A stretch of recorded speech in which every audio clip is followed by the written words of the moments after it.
வயலோ வயலோ வயலோ செழிக்க வாழ்வு தந்தானே, வயலோ வாழ்வு தந்தானே. அட பொன்னா விளையோ பூமிக்கு நல்ல விவரம் தந்தானே, உழவனின் உறவா வந்தானே.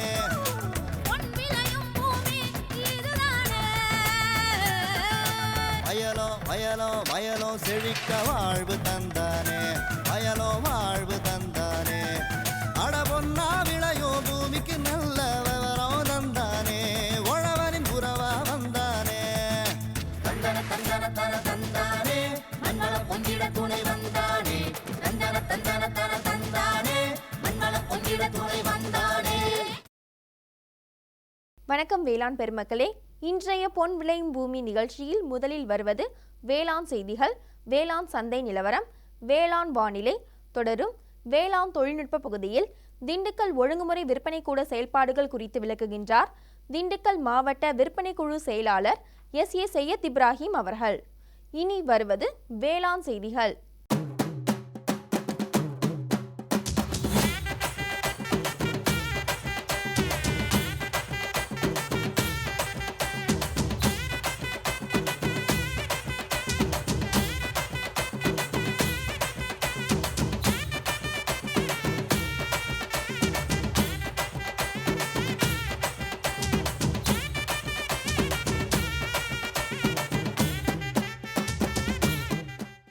வணக்கம். வேளாண் செய்திகள். முதலில் வருவது மாத்தி யோசிச்சேங்க. சிறுதானியங்களிலிருந்து மதிப்பூட்டப்பட்ட பொருட்களில் ஒன்றான சாமை அரிசி மாவு முறுக்கு தயாரிப்பு குறித்து திண்டுக்கல் மாவட்டம் முத்தலகுப்பட்டி கிராம வேளாண்மையாளர் AS மரிய செல்வராணி தரும் தகவல்கள். வேளாண் ஆலோசனை நேரத்தில் உயிர்மீன் சந்தைப்படுத்துதல் குறித்து தஞ்சாவூர் சூரக்கோட்டை மீன்வள பயிற்சி மற்றும் ஆராய்ச்சி மைய உதவி பேராசிரியர் மற்றும் தலைவர் டாக்டர் V செந்தில்குமார் தரும் ஆலோசனைகள். தொடர்ந்து வேளாண் சந்தையில் கரூர் உழவர் சந்தையில் காய்கறிகளின் இன்றைய விலை நிலவரம், திருச்சி திருவரங்கம் மலர் சந்தையில் வணிக மலர்களின் இன்றைய விலை நிலவரம், வேளாண் வானிலையில் காவிரி டெல்டா மண்டல மாவட்டத்திற்கான சராசரி வானிலை அறிவிப்பு, உழவர் மற்றும் மீனவர்களுக்கான வானிலை முன்னறிவிப்பு. விரிவான செய்திகள். மாத்தி யோசிச்சேங்க.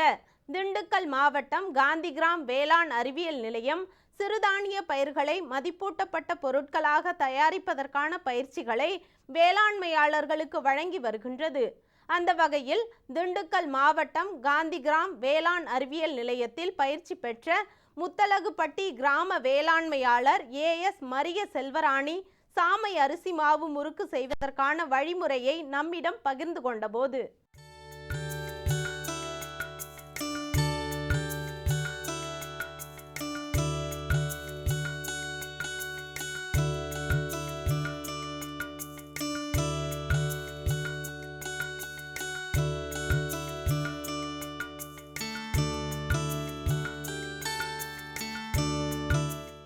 காந்திகிராம KVK நிறுவனத்திலேருந்து சிறுதானியத்தில் பற்றி மதிப்பீட்டு பயிற்சி கொடுக்குறதாக விளம்பரம் கொடுத்துருந்தாங்க. அந்த விளம்பரத்தை பார்த்துட்டு நான் அடுத்த நாள் காலையில் இங்கே KVK நிறுவனத்தில் கேட்டேன். இந்த மாதிரி நேற்று பேப்பர் விளம்பரம் பார்த்தேன், இன்னும் ஒரு வாரத்தில் நாங்கள் பயிற்சி ஆரம்பிக்கிறோம், அப்போ நீங்கள் கலந்துக்கங்கன்னு சொன்னாங்க. அதேமாதிரி நானும் அந்த சிறுதானிய மதிப்பீட்டு பயிற்சியில் கலந்துக்கிட்டேன். ஒரு வாரம் இலவச பயிற்சி கொடுத்தாங்க. அதில் 50 விதமான பயிற்சிகள் எங்களுக்கு கொடுத்தாங்க. அதில் எல்லாமே கற்றுக்கிட்டேன். அதில் நான் தேர்ந்தெடுத்தது சாமை அரிசியில் முறுக்கு செய்கிறது எப்படிங்கிறத கற்றுக்கிட்டேன். அதன்படி செஞ்சிட்ருக்கேன். நான் அது செஞ்சப்போ தான் ஆரம்ப நிலையில் இருக்கேன். நான் செஞ்சு விநியோகம் பண்ணிகிட்ருக்கேன். இதன் மூலயமா நம்ம குடும்பத்தில் ஒரு சின்ன வருமானத்தை பெருக்கிறதுக்கான வாய்ப்புகள் எனக்கு இருக்குது.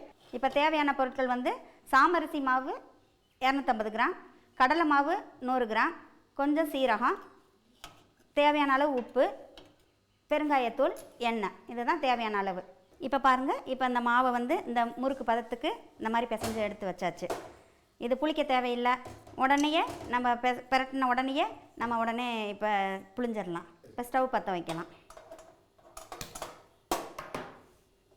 இப்போ பாத்திரத்தை அடுப்பில் வச்சுட்டு கொஞ்சம் நேரம் காயட்டும்.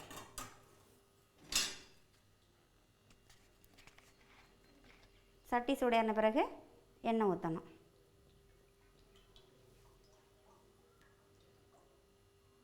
எண்ணெய் காயறதுக்குள்ளே இந்த மாதிரி ஒரு தட்டு எடுத்து லேசாக எண்ணெய் தடவிக்கணும். ஏன் எண்ணெய் தடவிக்கிறோம்னா அப்போ தான் அந்த முறுக்கு பாத்திரத்தில் ஒட்டாமல் அப்படியே உடனே விழுந்துடும். அவ்வளோதான். இப்போ எண்ணெய் காஞ்சிட்ருக்கு. இப்போ நம்ம இந்த முறுக்கு மாவு எடுத்து அச்சில் போட்டு புளிய ஆரம்பிக்கலாம்.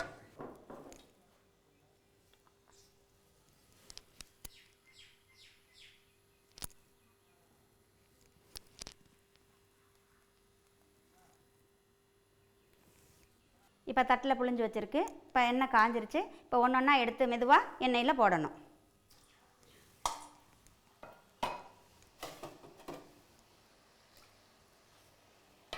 எண்ணெயில் போட்டதுக்கப்புறம் ஒரு நிமிஷம் கழிச்சதுக்கப்புறம் அது வெந்ததுக்கப்புறம் இப்போ திருப்பி போடணும். உடனே திருப்பினா அது உடஞ்சிரும். அனல் ஜாஸ்தி எரியக்கூடாது, கொஞ்சம் சிம்மில் இருந்தால் தான் அது கொஞ்சம் நல்லா வேகும். இப்போ பாருங்கள், சுவையான சத்தான சாமை அரிசி முறுக்கு மாவு ரெடி. இப்போ முறுக்கு ரெடி ஆயிடுச்சு, சாமை முறுக்கு. இந்த முறுக்கு சின்னவங்கள்லேருந்து பெரியவங்க வரைக்கும் நல்லா சத்தானது, நல்லா விரும்பி சாப்பிட்லாம். எண்ணெய் இழுக்காது ஜாஸ்தி, அதனால் பயம் இல்லாமல் சாப்பிட்லாம். மேலும் விவரம் பெற ஏஎஸ் மரிய செல்வராணி அவர்களை 0936171777778 என்ற கைபேசி எண்ணில் தொடர்பு கொள்ளலாம். இனி வருவது வேளாண் ஆலோசனை நேரம்.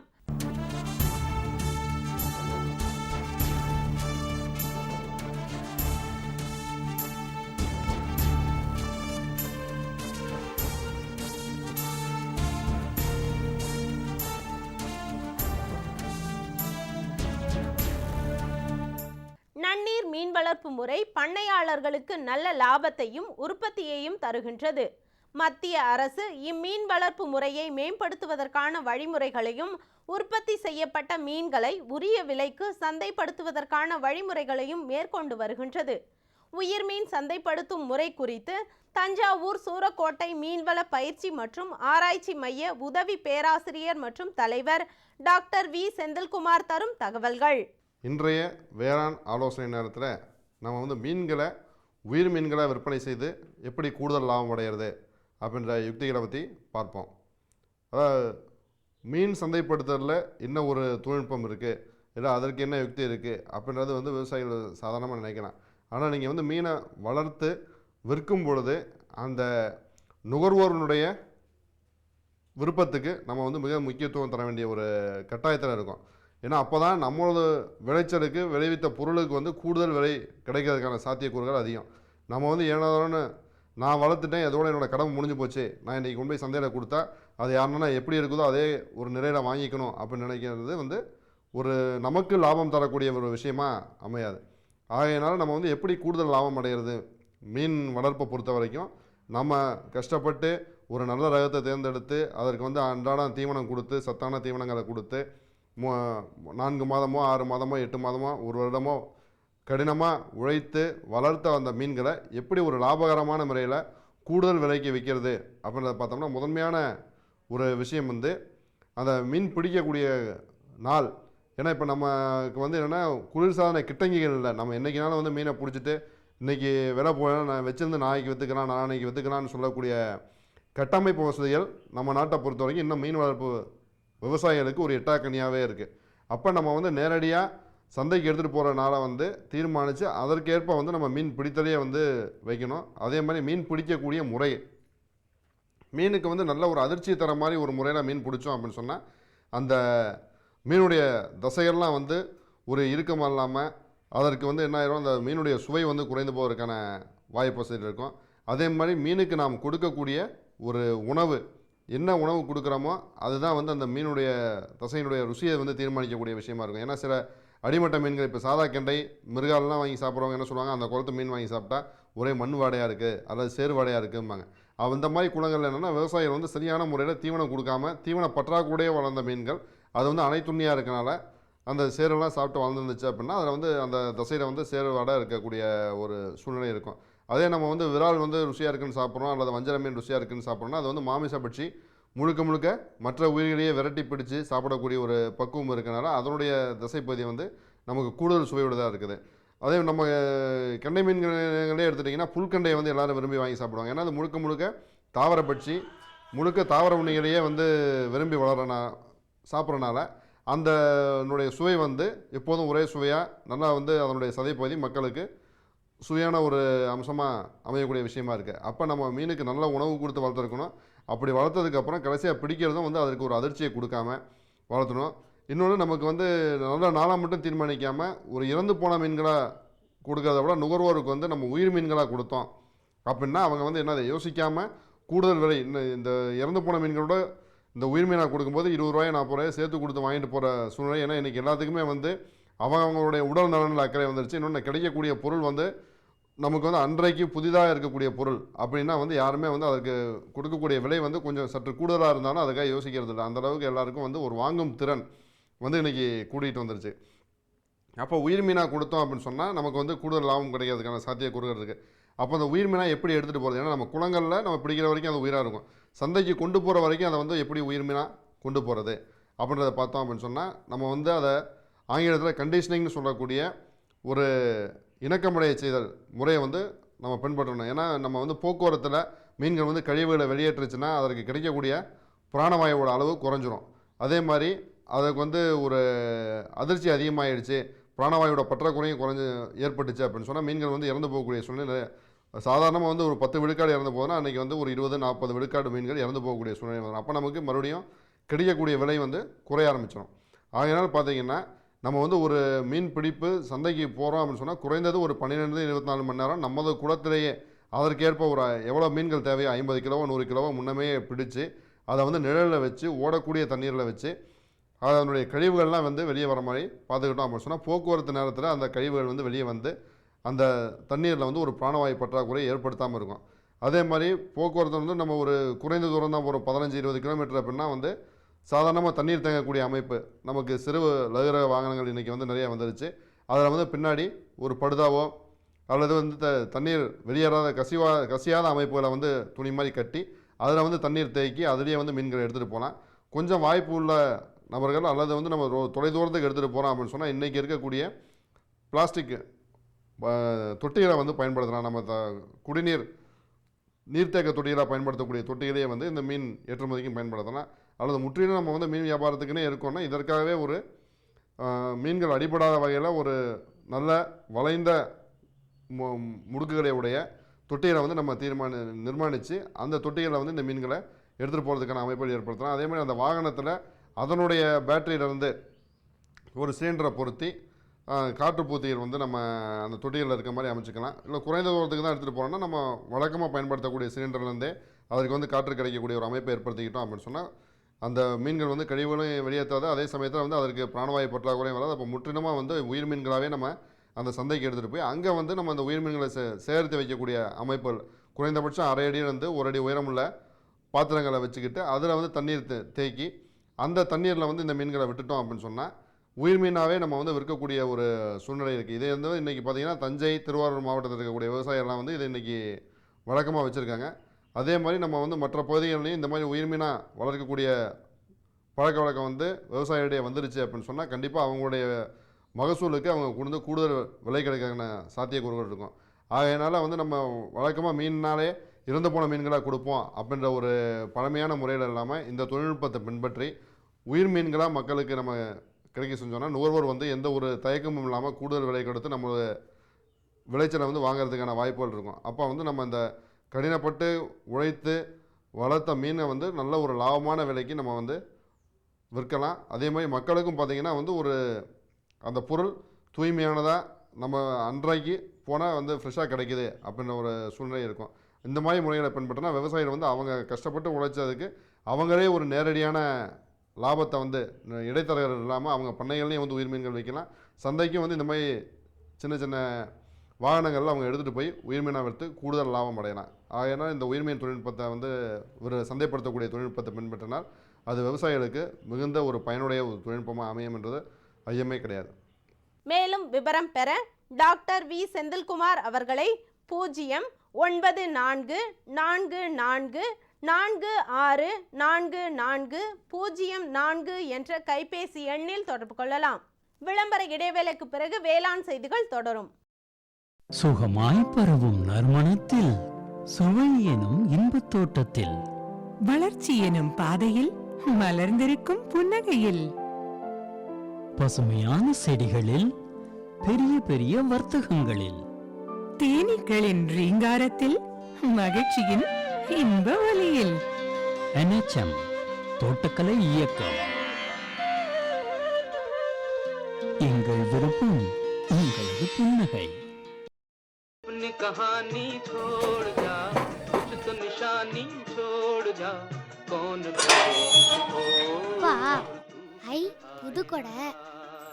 அம்மா இங்க பாரு பாரு, அப்பா புதுக்கொடை வாங்கி வந்திருக்காரு. எவ்வளவு அழகா இருக்குல்ல.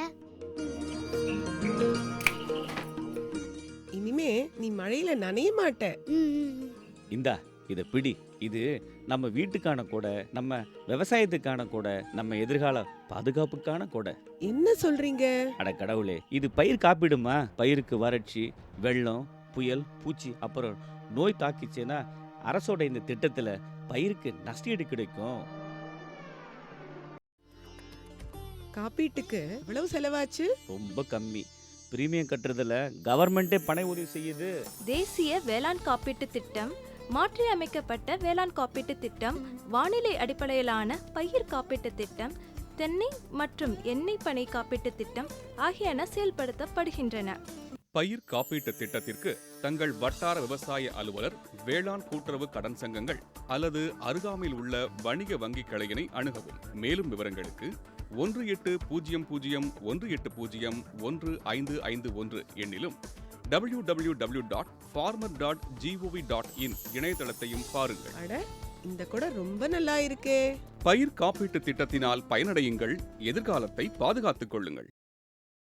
இனி வருவது வேளாண் சந்தை.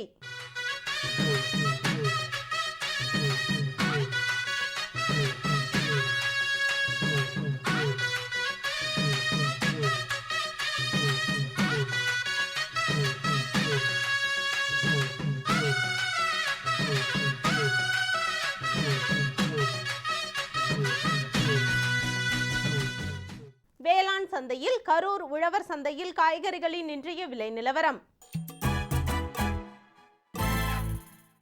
கத்தரிக்காய் 1 கிலோ 20 ரூபாய்க்கும், வெண்டைக்காய் 1 கிலோ 14 ரூபாய்க்கும், அவரைக்காய் 1 கிலோ 55 ரூபாய்க்கும், சின்ன வெங்காயம் 1 கிலோ 25 ரூபாய்க்கும், பெரிய வெங்காயம் 1 கிலோ 60 ரூபாய்க்கும், பச்சை மிளகாய் 1 கிலோ 35 ரூபாய்க்கும், தக்காளி 1 கிலோ 10 ரூபாய்க்கும், இஞ்சி 1 கிலோ 80 ரூபாய்க்கும், கறிவேப்பிலை கட்டு 1 5 ரூபாய்க்கும், கொத்தமல்லி கட்டு 1 5 ரூபாய்க்கும், புதினா கட்டு 1 8 ரூபாய்க்கும் விற்பனை செய்யப்பட்டது. திருச்சி திருவரங்கம் மலர் சந்தையில் வணிக மலர்களின் இன்றைய விலை நிலவரம். மல்லிகை 1 கிலோ 120 ரூபாய்க்கும், முல்லை 1 கிலோ 160 ரூபாய்க்கும், கனகாம்பரம் 1 கிலோ 300 ரூபாய்க்கும், செண்டு மல்லி 1 கிலோ 30 ரூபாய்க்கும், வாடாமல்லி 1 கிலோ 60 ரூபாய்க்கும், பட்டன் ரோஸ் 1 கிலோ 140 ரூபாய்க்கும், துளசி 1 கிலோ 20 ரூபாய்க்கும், சம்பங்கி 1 கிலோ 100 ரூபாய்க்கும், அரளி 1 கிலோ 50 ரூபாய்க்கும், சாமந்தி 1 கிலோ 100 ரூபாய்க்கும், கோழிக்கொண்டை 1 கிலோ 30 ரூபாய்க்கும், விருச்சிப்பூ 1 கிலோ 50 ரூபாய்க்கும் விற்பனை செய்யப்பட்டது. இனி வருவது வேளாண் வானிலை.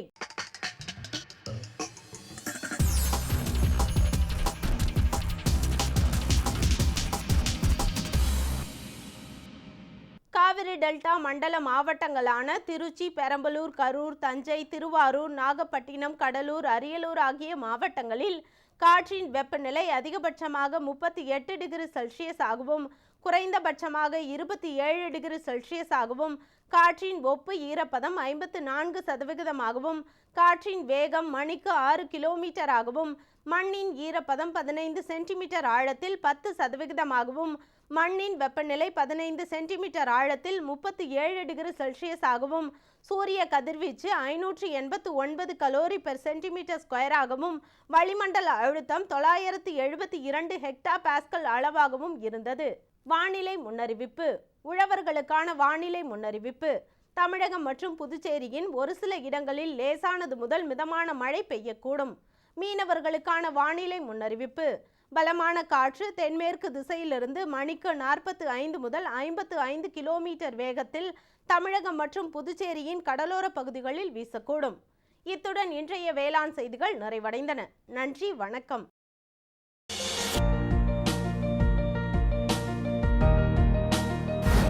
வேம்பு கலந்த யூரியா. சிறந்த உற்பத்திக்காக வேம்பு கலந்த யூரியா நம் நாட்டிலேயே 70 லட்சம் டன்னாக அதிகரிக்க 6 ஆலைகள் சீரமைக்கப்படுகின்றன. FCIL-இன் கோரக்பூர், சித்ரி, தல்சர் மற்றும் ராமகுண்டம் ஆலைகள் HFCL-இன் பரௌனி மற்றும் BBFCL-இன் நாமருல் போர்ட் ஆகியன. பழம் நழுவி பாலில் விழுந்தது போல இப்பொழுது நம் நாட்டிலேயே வேம்பு கலந்த யூரியா உற்பத்தி செய்யப்படும். இதனால் விவசாயிகளுக்கு நன்மையே விளையும். 10% வரை தானிய உற்பத்தி அதிகரிக்கும். மண்ணில் 10-15% நைட்ரஜன் திறன் அதிகரிக்கும். சிறந்த உற்பத்திக்கு வேம்பு கலந்த யூரியா.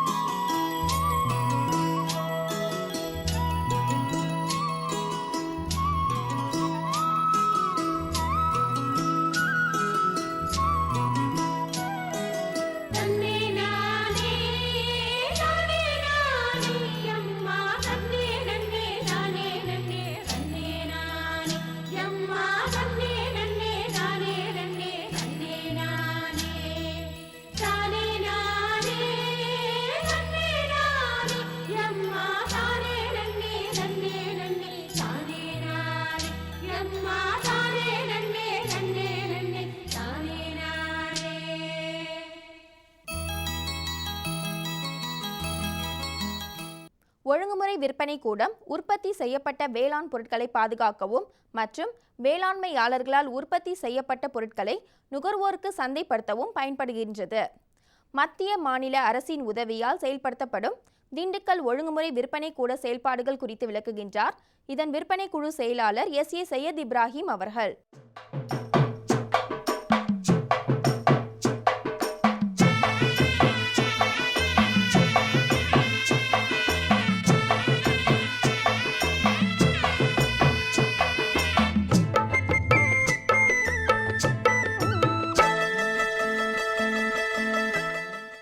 திண்டுக்கல் விற்பனை குழுவை பொறுத்தவரை திண்டுக்கல், ஒட்டஞ்சத்திரம், பழனி, வத்தலக்குண்டு, நத்தம் ஆகிய இடங்களில் ஒழுங்குமுறை விற்பனை கூடங்கள் செயல்பட்டு வருகிறது.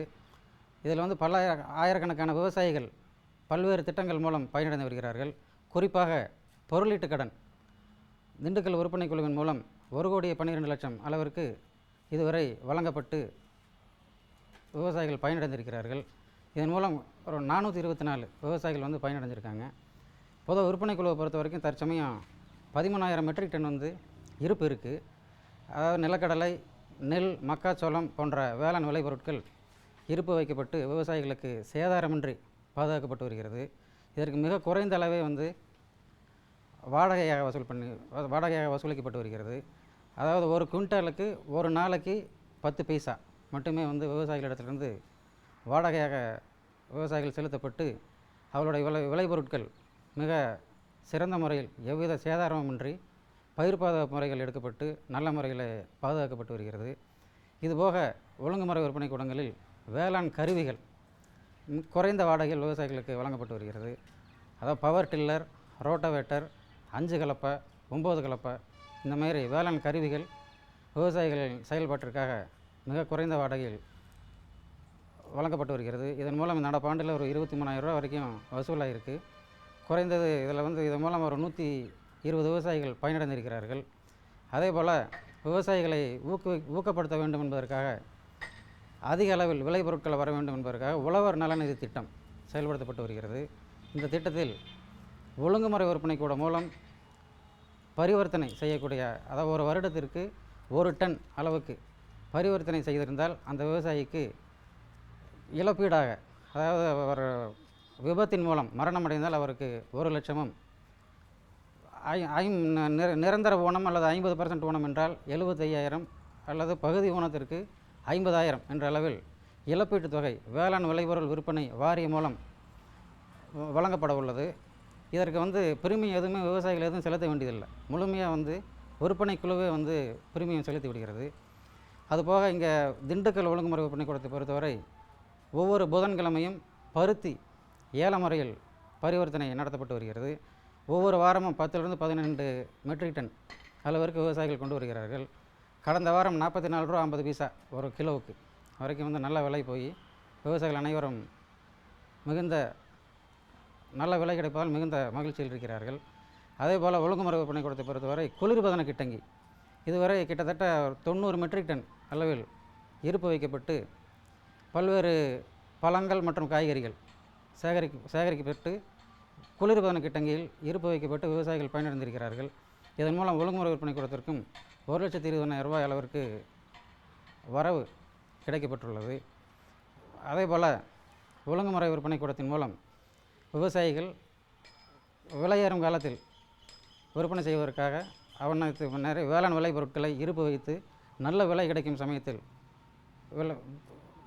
எங்கள் மூலம் விற்பனை செய்து நல்ல லாபம் பெறலாம். இதன் மூலம் இடைத்தரகர்கள் ஒழிக்கப்படுகிறார்கள். விவசாயிகளுக்கு வந்து நேரடியாக உடனடி பணப்பட்டுவாடா கிடைக்கிறது. ஆகவே விவசாயிகளை பொறுத்தவரை அவர்கள் விளைவிக்கும் வேளாண் விளைபொருட்களை ஒழுங்குமுறை விற்பனை கூட மூலம் விற்பனை செய்வதன் மூலம் இடைத்தரகர்கள் ஒழிக்கப்படுகிறார்கள். பொதுவாக வியாபாரிகளுக்கும் விவசாயிகளுக்கும் இடையில வந்து நிறைய வித்தியாசங்கள் இருக்கும். இங்கே எங்கள் ஒழுங்குமுறை விற்பனை கூடத்தை பொறுத்தவரை டிஜிட்டல் தராசு மூலம், எலக்ட்ரானிக் தராசு மூலம் வந்து எடை போடப்படுவதால் துல்லியமான எடை கணிக்கப்படுகிறது. அதனால் விவசாயிகள் அவர்களுடைய விளைபொருட்களுக்கு நல்ல விலை கிடைத்து அவர்களுடைய வருமானம் மும்மடங்காக பெருக்குவதற்கு விற்பனை குழு மூலம் நடவடிக்கை எடுக்கப்பட்டு வருகிறது. இதனை விவசாயிகள் பயன்படுத்தி கொண்டு அவர்களுடைய வாழ்க்கை தரத்தினை உயர்த்தி அவர்களுடைய வருமானம் மும்மடங்காக உயர்வதற்கு விவசாயிகள் எங்களை பயன்படுத்திக் கொள்ள வேண்டும் என கேட்டுக்கொள்கிறேன். மேலும் விவரம் பெற SA சையத் இப்ராஹிம் அவர்களை 09486726760 என்ற கைபேசி எண்ணில் தொடர்பு கொள்ளலாம். பிரதம மந்திரி வேளாண் நீர்ப்பாசன திட்டம் விவசாயிகளின் நன்மையை நோக்கிய முன்னேற்றம். பிரதம மந்திரி வேளாண் நீர்ப்பாசன திட்டம் ஒவ்வொரு வயலுக்கும் நீர், ஒவ்வொரு துளியிலும் அதிக விளைச்சல். சரியான நீர்ப்பாசன முறைகள் மற்றும் நீர் பாதுகாப்பின் புதிய தொழில்நுட்பங்களுடன் பூமியின் நீரளவு அதிகரிக்கும். வட்டார அளவில் நீர்ப்பாசன திட்டங்கள் நடக்கும். நீர்ப்பாசனமற்ற இடங்களிலும் நீர் பாய்ச்சுவதால் உற்பத்தி அதிகரிக்கும். இந்திய அரசின் மாபெரும் திட்டம் பிரதம மந்திரி வேளாண் நீர்ப்பாசன திட்டம். மீண்டும் நாளைய பொன் விளையும் பூமி நிகழ்ச்சியில் சந்திப்போம். நன்றி, வணக்கம்.